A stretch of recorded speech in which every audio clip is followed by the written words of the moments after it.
All you have to do, get a little spoon.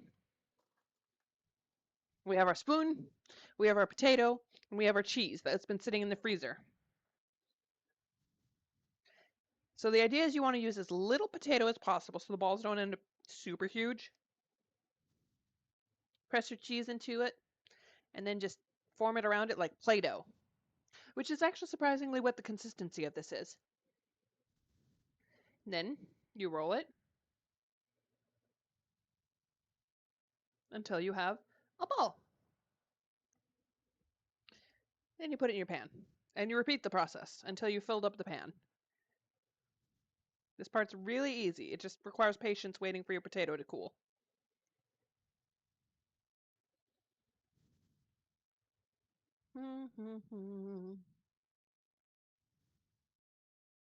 Like I said, if you use too much potato, you're not only will the ball be really big, it will also be very hard to fry it enough that the frozen cheese in the middle will thaw out and melt properly. So you want to reach the right ratio of potato shell to cheesy center so that the cheesy center will melt but not rupture.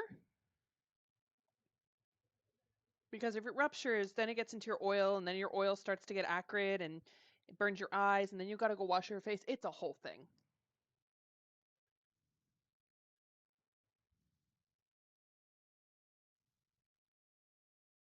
And my cheesy potato balls are orange because I put paprika in them.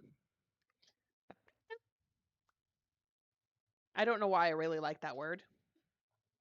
I also like the spice. You could really use any spice or herb that your little heart desires in these. It's all about dealer's choice here. The important part is cheese, potato, breading. That's it. Anything else, it's entirely up to you. Cheesy spud bombs are going in my cookbook, and I figured out another feature that my cookbook is going to have. Some recipes are going to have, next to the ingredients list, there's going to be a area that says my spices, and it'll have a blank like list set up. So you can write down the spices next to the recipe of the spices you choose to use in your recipe so that you don't forget about it.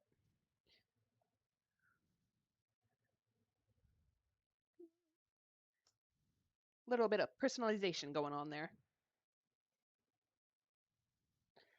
I highly encourage people to doodle and all such things in their cookbook when they get anybody who gets one.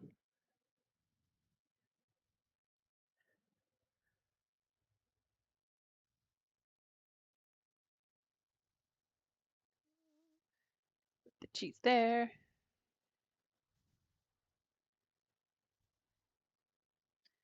And we'll just keep going. I think gonna have enough for like maybe 2 dozen, maybe a dozen and a half. Probably 18. I think